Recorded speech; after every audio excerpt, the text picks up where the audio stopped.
Oke, Halo, bismillahirrahmanirrahim. Assalamualaikum warahmatullahi wabarakatuh, teman-teman semuanya. Suara aku kedengeran kan ya? Insya Allah. Waalaikumsalam. Belum. Kepikiran kok, Kak. Iya, iya. Afwan kalau aku jarang nongol juga di grup. Insya Allah sih, oh ya, nama aku Lila, atau kadang suka di grup itu pakai nama Mimi yang Mai-Mai itu, yang nama alay itu. Jadi, um, insya Allah sih sejauh ini memang di XK Dreamers ya yang ngisi untuk Vagabond itu yang kajian ba'da subuh untuk sharing surah Yusuf. Nah, alhamdulillah kami kemarin udah sampai ayat 70-an. Nah, um, ini menarik juga ya teman-teman di sini mau bahas Al-Kahfi karena justru seru banget Al-Kahfi ini banyak tentang cerita-cerita ya. Jadi insya Allah kita bareng-bareng belajarnya ya. Kalau misalnya aku ada kesalahan, salah persepsi juga, kekurangan, mohon ditambahkan juga, mohon apa namanya diperbaiki juga. Kita bareng-bareng aja di sini. Oke, sip. Oke, Kak. Oke, oke. Bismillahirrahmanirrahim. Assalamualaikum warahmatullahi wabarakatuh. Kita mulai untuk Al-Kahfi. Hari ini kita opening aja. Nanti insya Allah minggu depan kita bahas benar-benar yang lebih detail lagi untuk dari ayat per ayat gitu. Ayat 1 sampai 2 sampai ya sampai sampai selesai insya Allah. Nah, opening ini jadi ayat favorit aku di Al-Kahfi itu sebenarnya yang ini, ingatlah pada Tuhanmu atau Allah ketika engkau lupa. Ini kenapa amazing banget? Soalnya justru di saat kita lupa kita harus mengingat. Ini kan permainan kata gitu ya. Loh kan kita lupa gimana kita mau ngingat. Nah, justru di Al-Kahfi ini akan dijelaskan banyak banget insight dari kehidupan kita yang bisa kita ambil sehingga kita akan terus mengingat Allah bahkan di saat-saat yang mungkin nggak ter apa ya nggak kita expect gitu. Kadang-kadang kan kalau misalnya kita lagi emosi lagi oh kondisinya lagi nggak enak atau gimana itu kan lupa ya gitu ya lupa daratan ya lupa Allah lupa segalanya gitu. Tapi justru di Al-Kahfi ini kita banyak akan belajar bagaimana kita mengambil pelajaran kehidupan. Oke, insya Allah. Introduction-nya ini Al-Kahfi selalu kita bacakan setiap hari Jumat. Terus memang baiknya atau sunatullahnya itu untuk kita apa namanya membaca Al-Kahfi ini bahkan sebelum surah-surah lainnya. Dan isi dari surah Al-Kahfi ini kebanyakan adalah tentang cerita-cerita.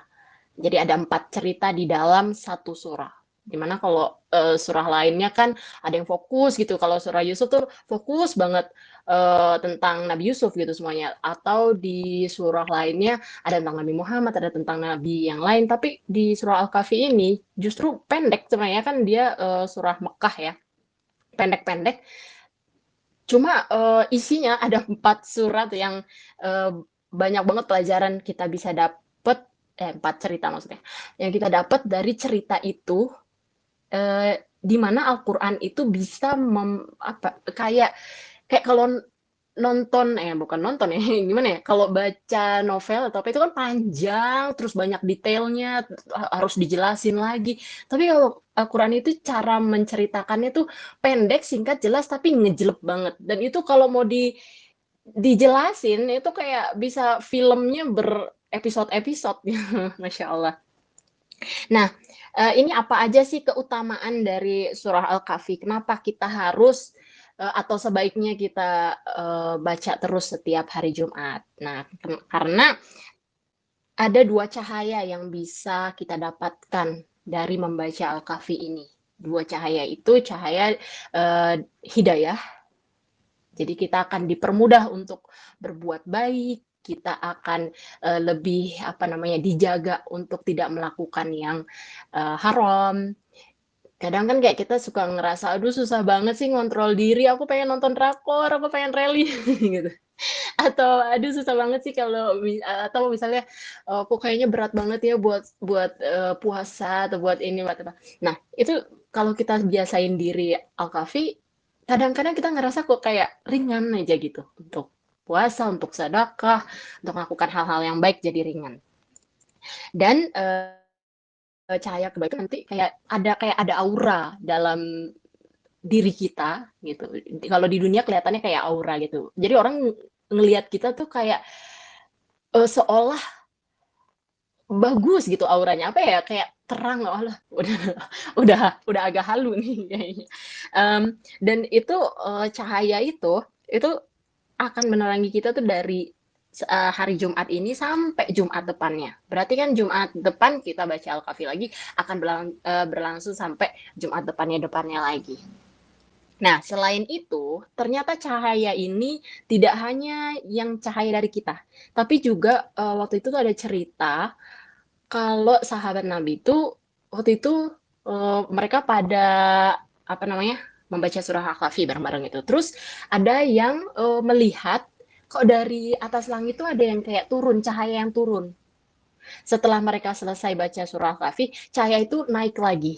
Ternyata cahaya yang benderang, terang benderang itu, kayak chandelier gitu ya, itu ternyata adalah malaikat-malaikat yang turut mendengarkan mereka membaca surah Al-Kahfi. Malaikat tuh maksudnya saking saking mulianya surah ini sampai malaikat tuh pengen dengerin coba kita kita dikunjungin oleh malaikat selama kita membaca Al-Kahfi. Dan malaikatnya kan terang benderang apa segala. Malaikat tuh apa namanya? Mereka tuh kenapa dibilang sakinah dan salam? Sakinah kan tenangan, membawa ketenangan. Kalau kita deket-deket malaikat tuh membawa ketenangan gitu. Terus mereka juga salam, salam atau Islam, Islam yang dari kata salam, salam artinya damai. Jadi mendamaikan, mendamaikan, menenangkan. Seharusnya kita kalau baca surah Al-Kahfi itu jadi tenang, jadi damai. Jadi cahayanya tuh bisa cahaya aura kita, ada juga cahaya dari malaikat yang mendatangi kita, masya Allah. Nah, selain itu, yang pasti teman-teman juga udah sering dengar nih, akan membantu melindungi kita dari fitnah Dajjal. Astagfirullahaladzim. Kalau kita, jadi disunahkan atau lebih baik kita itu menghafal 10 ayat pertama dari dari ayatnya Al-Kahfi itu. Karena itu akan menjaga kita dari fitnah Dajjal. Sebenarnya gini, kita kayak ngerasa, ah kayaknya nggak mungkin lah kalau Dajjal datangnya di waktu kehidupan kita tuh masih banyak kok yang Islam, maksudnya yang masih baik gitu.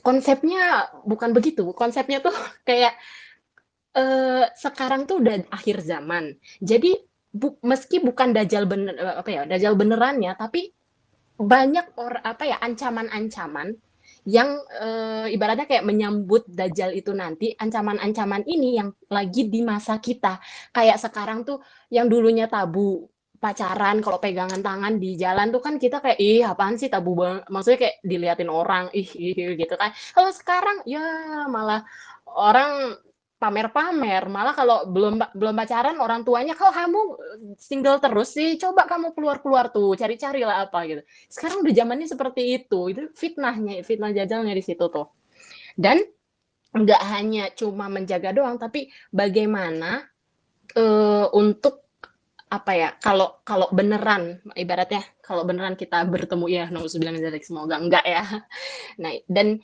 dari fitnah jajal ini nggak bisa kita minta bantuan dari orang orang lain atau kita minta tolong itu nggak bisa kita harus ngeprotek diri kita sendiri makanya kenapa kita yang harus hafal sendiri ayat 1 sampai 10. Selain itu, keutamaannya itu sebenarnya surah Al-Kahfi ini adalah ayat-ayat yang awal-awal diturunkan. Jadi diturunkan kan ayat-ayat Al-Quran itu satu persatu gitu kan. Nah ini termasuk yang awal-awal. Nah karena dia awal-awal, dia tuh banyak menceritakan atau apa namanya berisi tuh bahwa Allah mau kasih tahu kita dari apapun yang terjadi padamu, dari ujian apapun, dari tantangan apapun, kesulitan apapun, pokoknya musibah apapun, gak usah khawatir. Allah yang jaga kamu, Allah yang akan selesaikan untuk kamu. Jadi di sini membuat kita sebenarnya menenangkan tadi ya, menenangkan lagi gitu. Karena apapun ujian yang kita hadapi, seberat apapun itu, Allah itu udah menjaminkan kita. pasti kita dijaga.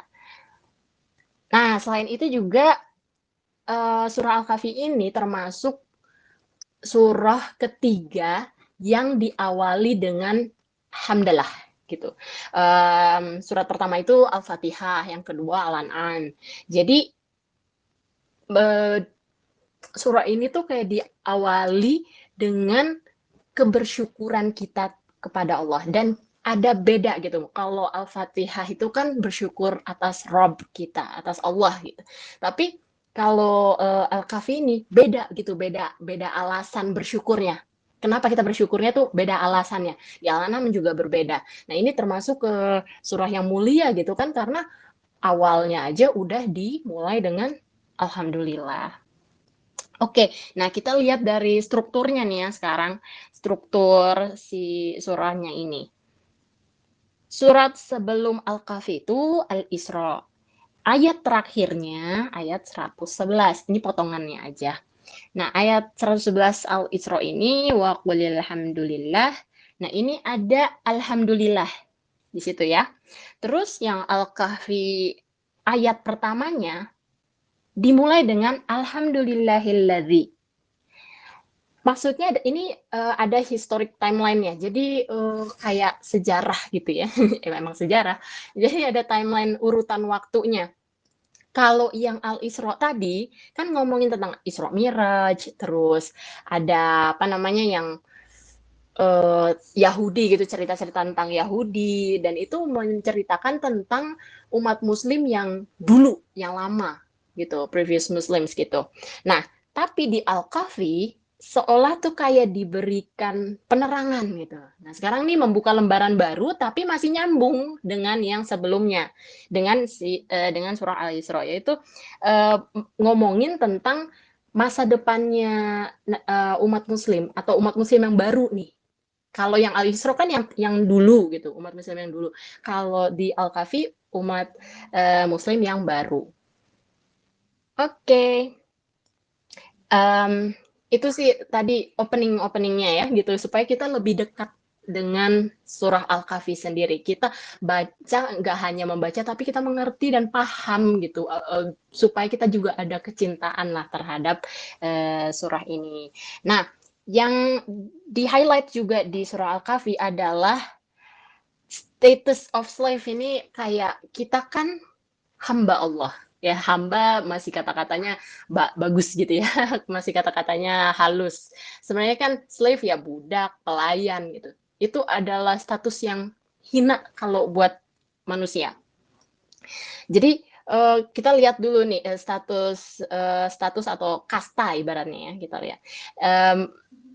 Kalau Isra Miraj yang di surah Al-Isra itu, jadi peristiwa Isra ini sendiri kan bertemu Allah, bertemu nabi lainnya, Nabi Muhammad ya, bertemu nabi lainnya, terus habis itu apa berhenti dulu di Al-Aqsa, itu kan itu udah sebuah perjalanan yang sangat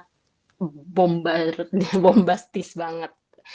Tapi ternyata Mi'rajnya sendiri ini artinya adalah yaitu hamba Allah yang melakukan perjalanan ke ketinggian yang tidak pernah dicapai oleh manusia manapun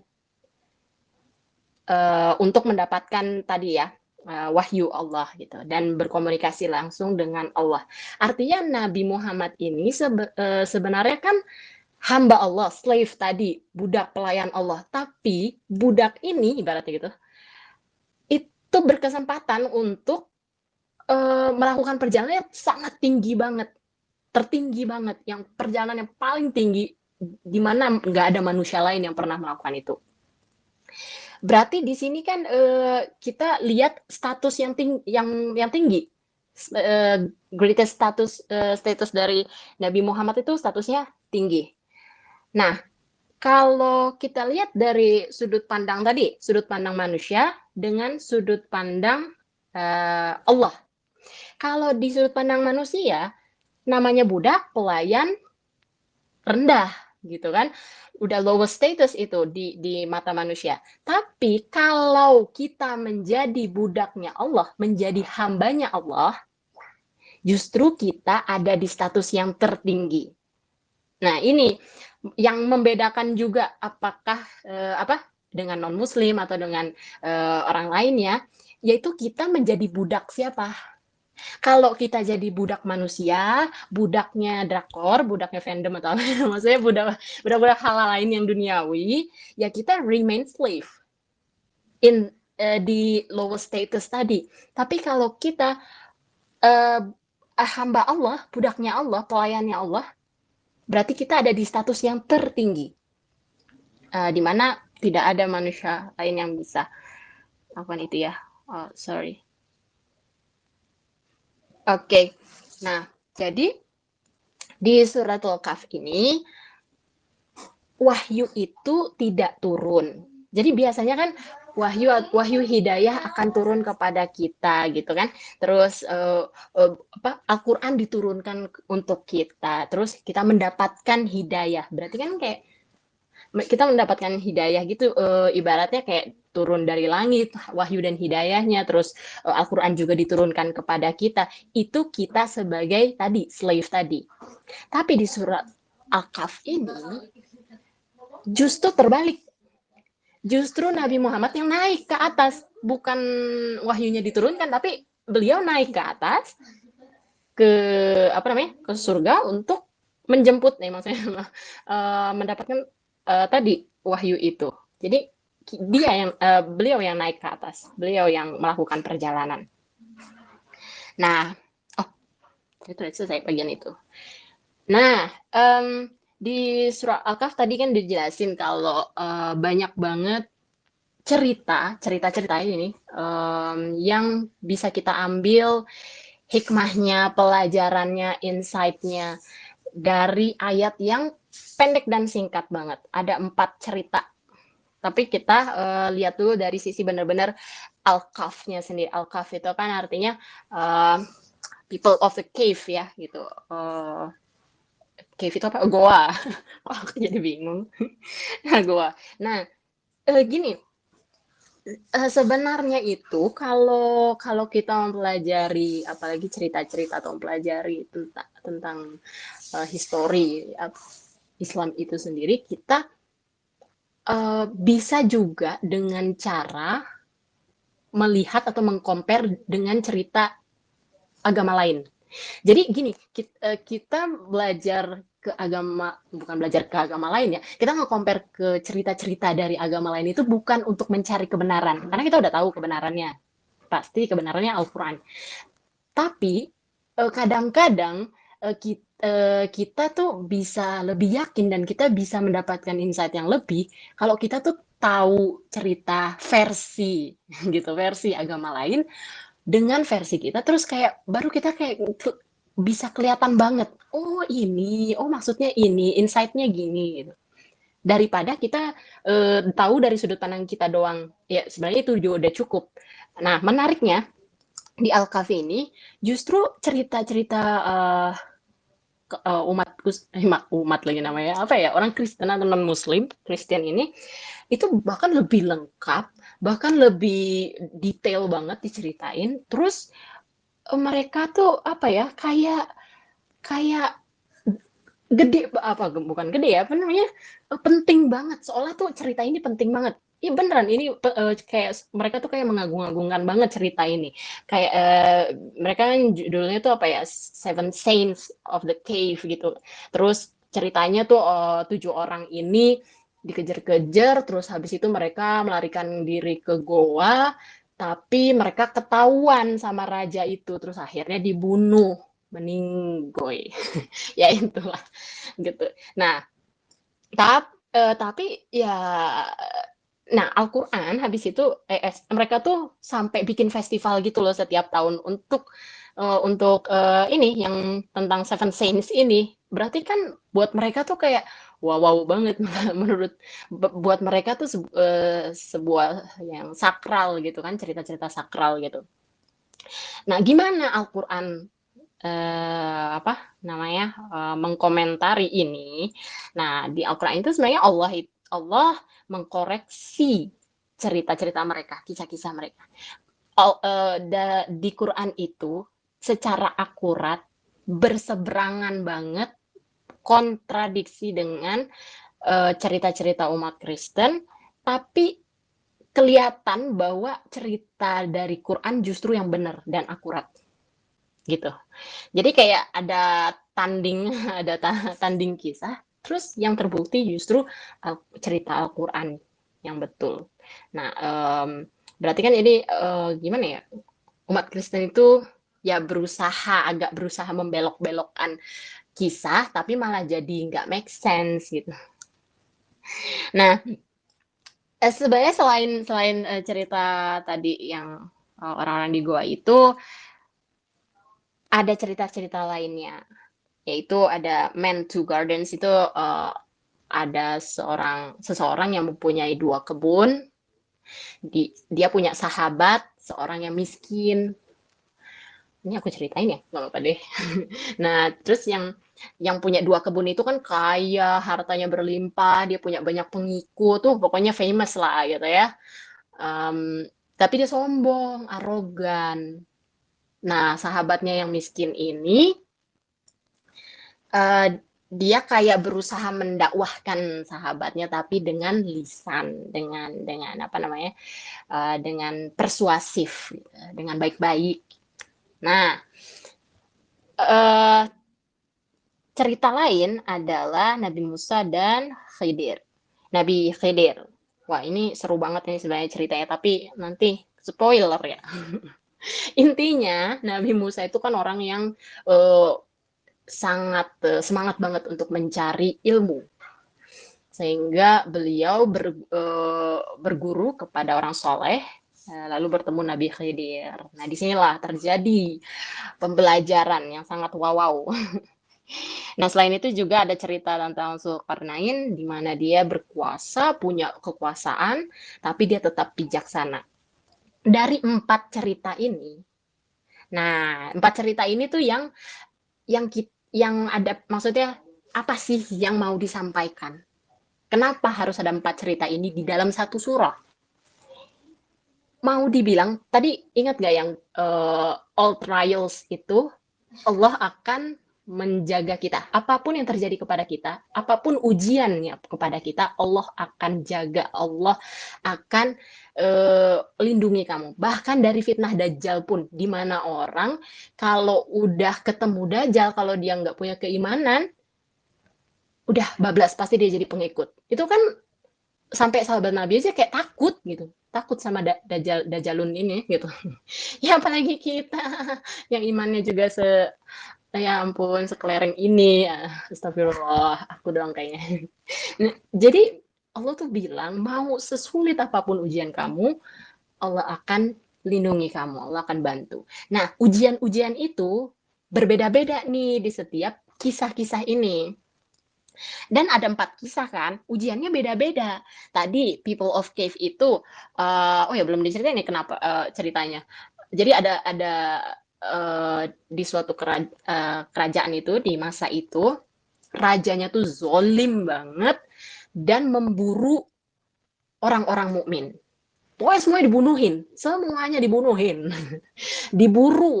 wah udah kayak pembantaian gitu ya. Nah, 7 orang ini, 7 orang laki-laki ini, mereka berusaha menyelamatkan diri gitu kan, karena mereka tahu mereka mukmin, mereka apa namanya, akhirnya menyelamatkan diri ke goa, terus mereka meminta Allah supaya menjaga mereka. Akhirnya apa namanya, mereka ya terus mereka tertidur lah selama beberapa tahun di situ. Jadi beda ya ceritanya dengan yang tadi versi Kristen itu. Nah, di sini mereka diuji agamanya. Kalau mereka, ibaratnya gini, rajanya kan bakalan kayak bilang, kamu muslim atau bukan? Kalau kamu mau hidup, bilang kamu bukan muslim. Atau maksudnya ini agamanya diuji nih. Apakah kita mau memegang agama ini atau enggak? Ini udah hidup dan mati gitu. Kamu bilang mukmin, wah tebas habis. Tapi bohong-bohong bilang nggak mukmin ya kafir dong gitu. Kan udah nggak ada pilihan atau apa. Jadi mereka kabur. Jadi itu ujian mereka adalah agama yang mereka pegang, Islam. Nah, dari cerita yang tadi Bapak punya 2 kebun, itu ujiannya adalah harta. Dia punya 2 kebun, kagak dibagi-bagi ke temennya si sahabatnya ini yang miskin gitu kan.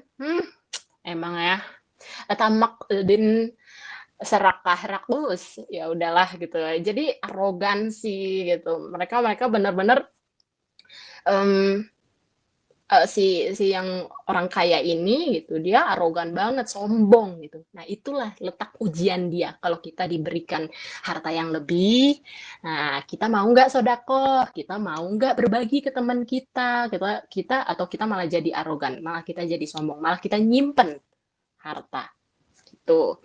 Nah, jadi ujiannya ujian harta di situ. Terus cerita Nabi Musa dan Khidir itu ujiannya adalah di ilmu yang salah, kesalahan ilmu atau salah penyalahgunaan ilmu.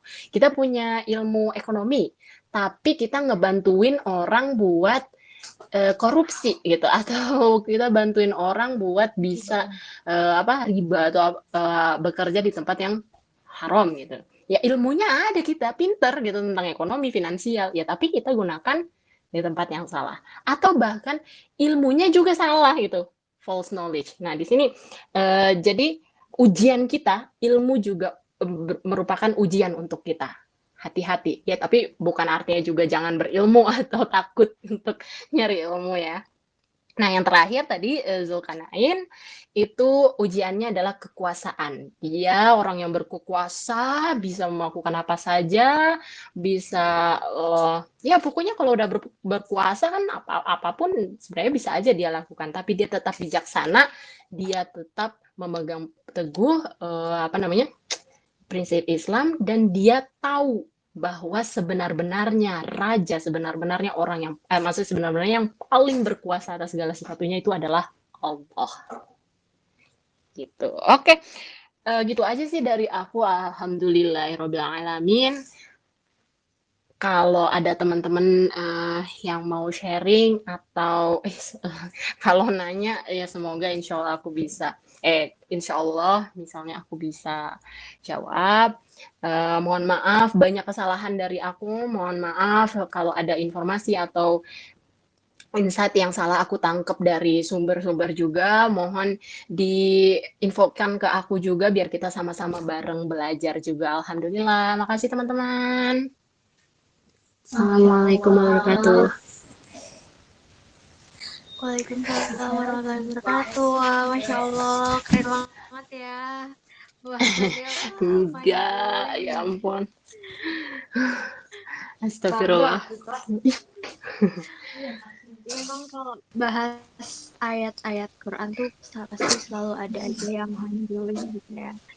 Jazakallah khair Kak Lila yang udah sharing. Nah teman-teman di sini ada yang mau sharing atau tanya-tanya nih, mumpung ada Kak Lila dan lagi pas banget dimana kita lagi setelah baca Al-Kahfi terus kita bahas Al-Kahfi juga gitu. Oh iya, gini aku mau nanya sih, tapi ketau agak random aja.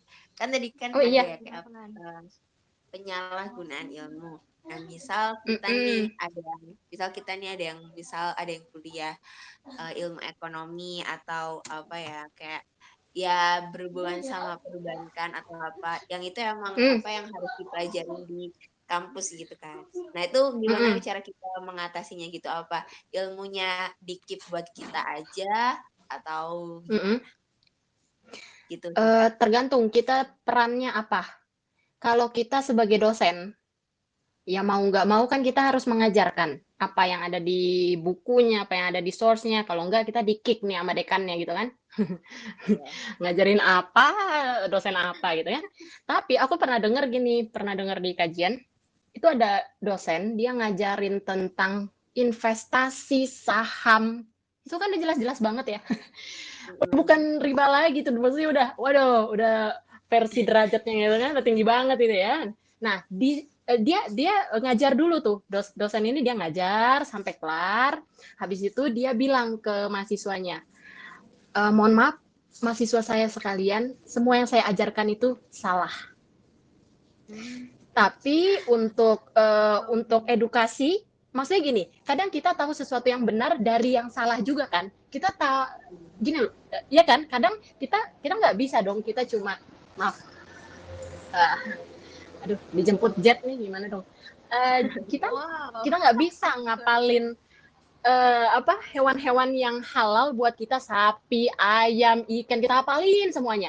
Tapi kan gampang kalau kita tahu yang salah, yang haram, babi. Udah, selain babi berarti oke dong. Gitu kan ibaratnya. Iya. Nah, itu dia. Kita juga perlu tahu mana yang salah supaya kita yakin, oh yang bukan, yang kecuali ini berarti yang halal. Berarti kalau akad muamalah kayak begini boleh, boleh, karena riba itu termasuknya ini aja. Kalau di luar itu insya Allah benar, insya Allah halal. Justru itu bermanfaat bukan untuk kita terapin, tapi untuk kita bisa menghindari. Kan ada dua hal, Allah menyuruh kita melakukan hal yang wajib, tapi melarang kita yang haram. Yang haram kan dikasih tahu juga kan, yang haram tuh alkohol, yang haram tuh ini, yang ini nih. Kalau kita nggak dikasih tahu yang haram yang mana, kita nggak punya pengetahuan akan mana yang haram, lah kita mau ngindarin apa? Ibaratnya begitu. Nah, kalau sebagai dosen atau sebagai seseorang yang harus mengajarkan gitu kan, harus dalam keadaan gitu. Kalau kita sebagai mahasiswa ya udah gitu, cukup kita tahu oh teori ekonominya begini begini begini, tapi ini memang salah, ini riba. Ya udah, kita nggak lakukan aja. Kita cukup tahu buat kita, dan itu kita jadikan fondasi bahwa ini yang salah, berarti yang benar adalah ekonomi Islam gitu. Insya Allah. Gitu. Semoga menjawab. Sangat menjawab Kak Mimi. Makasih. Alhamdulillah, alhamdulillah. Iya, sama-sama.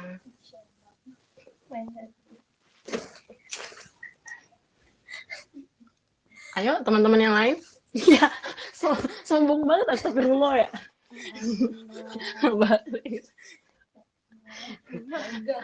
Nanya apapun boleh, asal jangan nanya lain ya. Ya Berarti tadi gitu Allah. ya, Kak. Kocak. Kenapa?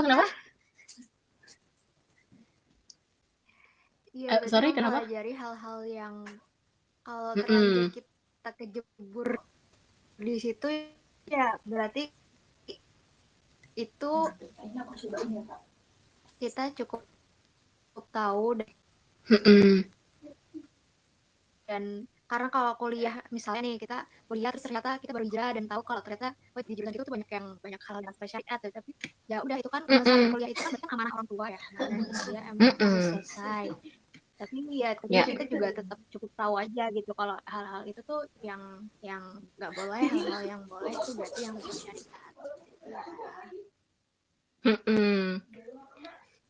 Sama juga kalau misalnya kita udah terlanjur kerja di bank gitu. Ada yang terus mau tanya juga?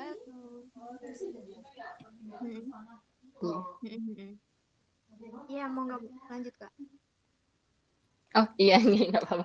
Maksudnya kalau misalnya kita belum hijrah gitu kan, kita udah kerja di bank gitu, terus kita hijrah, terus kita jadi tahu ilmunya, kita baru tahu, oh ternyata nggak boleh ya begini. Nah, kita kan menerapkan, berarti kan kita terapkan ilmu yang benar.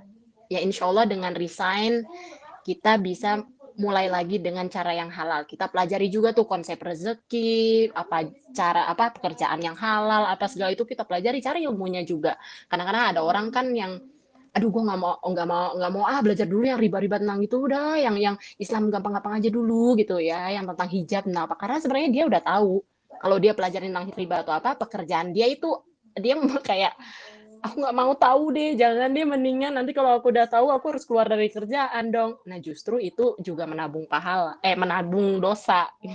Karena kita nggak sebenarnya kita udah dikasih akses ilmu, udah terpampang luas udah gampang banget itu, tapi kita nggak mau menuntut ilmu itu, kita nggak mau tahu gitu, itu akan ditanya pertanggungjawabannya juga. Insya Allah nggak ada kata terlambat kok, semangat. Ya aku dulu relate banget tuh. Dulu kan aku tahu ADK kan, tapi aku tuh lagi bucin-bucinin sama Korea gitu.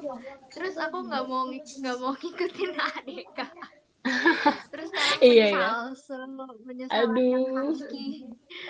Tapi kan sekarang udah ekskul nih, alhamdulillah. Iya, benar-benar ya. Ini banyak yang relate sih kayak gitu. Kayak Mm, nggak mm, mm. mau apa ya, takut belajar karena nanti jadi nggak bisa lagi deh aku ini, nggak bisa lagi aku gitu. Iya, Tapi justru betul. malah ini nggak sih kan, malah dari apa ya, kedapat. Aku pernah dengar dari King malah kita dapat double dosanya karena Iya, dosa nggak mau tahu dan dosa ngelakuin gitu. iya benar. Kalau kita nggak tahu kan dosanya satu gitu. Hmm. Iya, ya ya begitu sih sebenarnya. Mundur salah, maju serba salah kadang-kadang. Oke, insya Allah. Dilema anak. Kalau ada udah banyak teman-teman kayak gini mah, insya Allah. Iya, dilema hijrah ya. Ya, insya Allah ya kalau teman-teman di sini mah insya Allah yang penting pegangan yang erat-erat sama temen-temennya, teman-teman fandomnya, bukan Bareng-bareng. fandomnya. Gak apa-apa. Progres. Iya, terus Proses. Kak, aku mau tanya, boleh? Oh iya, Kak Shofi. Shofi, Masya Allah. Misal kamu saya tatar lagi ya. Apa? Gimana? Ya, Kak, jadi tadi kan Mm-mm. ada bahasan kalau nggak mau nuntut kalau nggak mau tahu tentang ilmu malah dosanya 2 kali gitu ya. Yes, betul. Aku juga pernah dengar lah kata-kata yang gimana ya? Allah tuh mengampuni yang nggak tahu ilmu, tapi melaknat orang-orang yang nggak mau tahu ilmu, kayak gitu. Mm-mm. Berarti gitu lah ya, kurang lebih. Iya, betul. Benar kayak gitu. Nah, kayak apa ya, tolak ukur nggak mau taunya itu gimana sih, Kak? Kayak misalnya sekarang ini banyak banget ya majelis-majelis ilmu kayak gitu kan. Mm-mm. Terus kadang tuh bingung ini mau yang mana duluan. Yang Iya, benar. duluan ikutin kayak gitu kan ya. Iya. Nah, saya akhirnya karena misalnya belajar di sini dulu, akhirnya yang ilmu yang di sana kelewat gitu kan ya. Akhirnya nggak ikutan Iya. tuh majelis ilmu yang di sana gitu. Nah, jadi kayak ya udah akhirnya nggak tahu ilmunya dong. Jadi gimana, Iya. Kak? Kayak gitu. Wah, alhamdulillah banget ini. Sesuai banget. Aku juga mengalami masa-masa ini. Wes, masa-masa ini. Kayak dulu baru hijrah itu, wah, kan girohnya tinggi tuh. Semangatnya tinggi kan. Semua pengen diikutin. Hampir semua kelas yuk ngaji, aku ikut. Semuanya ada. Kos lah, sengeslow, ekskul, sampai yang smaller-smaller apa segala itu aku ikut. Ustadz Umar Mita, Meteora, Anan Ataki, semuanya aku ikut. Buh, udah semua bener-bener daftar, bayar, udah habis.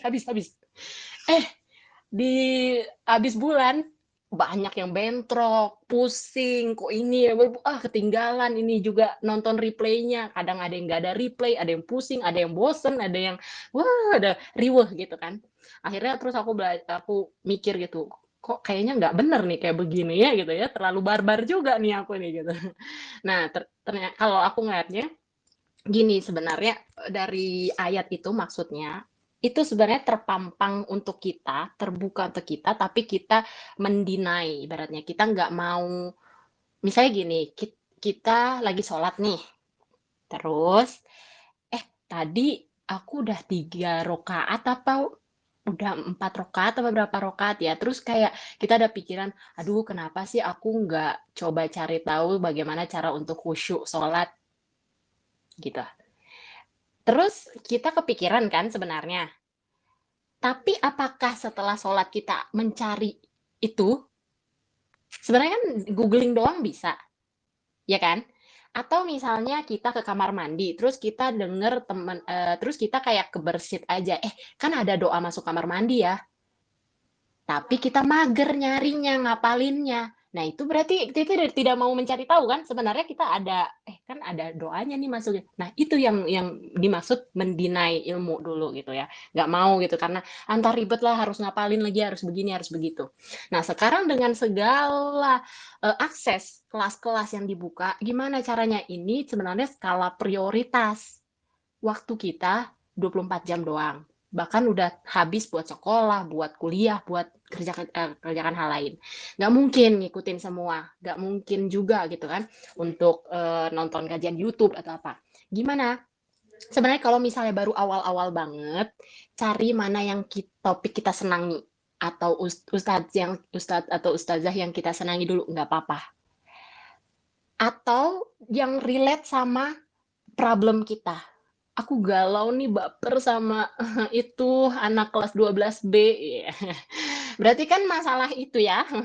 Nah, kita cari kajiannya. Kayak gimana sih Islam itu mendalami ini. Atau misalnya kita galau, aku kayaknya hubungan sama Allah gimana? Oh, kita belajar akidah. Kita ikut kelasnya yang kelas-kelas nge-slow dulu gitu. Atau kita kayak berasa, aduh kayaknya aku nih harus apa namanya? Aku kayaknya udah ini banget nih ya, ekstrim banget nih ngedrakornya atau ekstrim banget ngefandom sama ini gitu. Aduh gimana ya? Ya udah kita ambil ekskul dulu. Terus yang kajian lain gimana? Ketinggalan dong. Allah itu adil dan maha menyayangi. Yang dilihat bukan kuantitas, tapi kualitas. Percuma juga kalau banyak, tapi nggak masuk karena kecapean. Yang penting kualitasnya dulu. Insya Allah kita punya waktu. Sebulan ini kamu misalnya mau fokus dulu gimana ya biar menyembuhkan aku dari demam Korea K-pop ini gitu. Nggak apa-apa 1 bulan ini fokus, ekskul, belajar tentang itu. Belajarnya yang sajang nim dulu atau dari ustadz lain yang di topik itu. Ambil kajian-kajian yang itu sesuai dengan ada waktunya aja. Nggak masalah. Nanti di bulan depan kamu berasa, aduh kayaknya aku butuh setelah tahu nih, oh ternyata aku harus belajar akidah juga, ternyata harus gini. Karena berangkat dari yang tadi tuh, berangkat dari kajian-kajian tentang Korea, tentang apa itu kalau kita jadi baru tahu, oh iya ya ternyata yang ini penting juga. Nah di bulan kedua pengen belajar yang tentang lain, ambil kajian yang itu. Nggak apa-apa, itu bertahap. Allah itu lihat struggle-nya kita, dan struggle yang qualified, yang berkualitas, yang tidak berlebihan, tidak juga kekurangan, supaya kita nggak bosen. Kalau terlalu kita paksa juga, bakal bosen, capek, dan tenang aja. Ilmu, yang penting kita niat, itu insya Allah kita akan mendapatkan ilmu itu. Kadang-kadang aku tuh ngerasa gini, apa ya, aku misalnya ikut kajian sekarang lagi fokusin kajian-kajian tazkiyatun nafs gitu.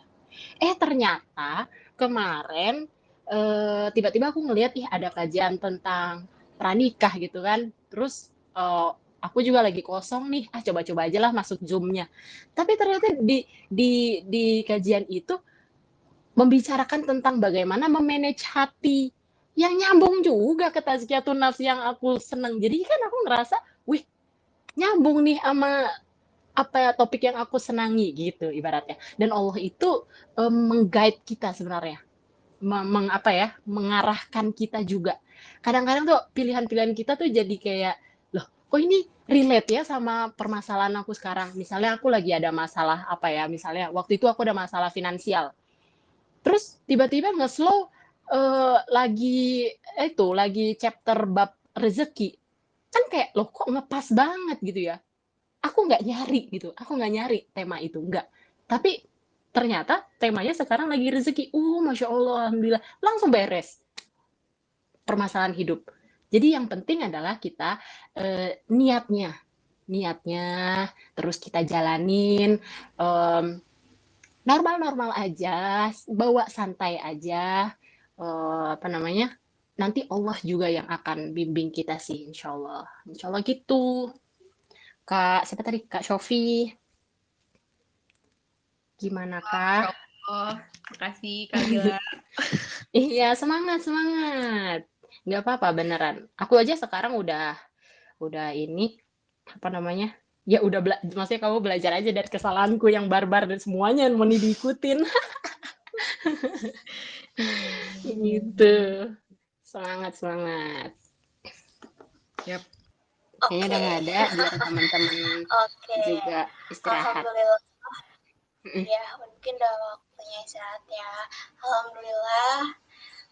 Terima kasih jazakillah khair buat Kak Lila yang udah sharing-sharing soal Al-Kahfinya, insya Allah. Terima kasih juga buat teman-teman semua yang udah luangin waktunya dari habis baca Al-Kahfi, Al-Mulk, terus kita sharing-sharing tadabbur juga. Insya Allah mudah-mudahan ada manfaat yang bisa diambil malam ini. Jazakillah khair Kak Lila untuk sharingnya. Insya Allah nanti makasih minggu depan juga kita ketemu lagi ya. Jazakumullah khair semuanya. Oke, baik. Mari kita tutup sharing kita ini dengan membaca alhamdulillahirrahmanirrahim, istighfar, astagfirullahaladzim, dan doa kafaratul majlis. Subhanakallahumma wa bihamdika, asyhadu an la ilaha illa anta, astaghfiruka wa atubu ilaik.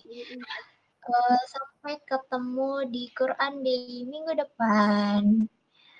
Kasih ya semuanya. Jazakumullah khair. Wassalamualaikum warahmatullahi wabarakatuh. Waalaikumsalam warahmatullahi wabarakatuh. Annyeong. Ya, selamat istirahat semuanya. Terima kasih. Alhamdulillah. Pelan-pelan ya, keluarnya udah malam, gelap.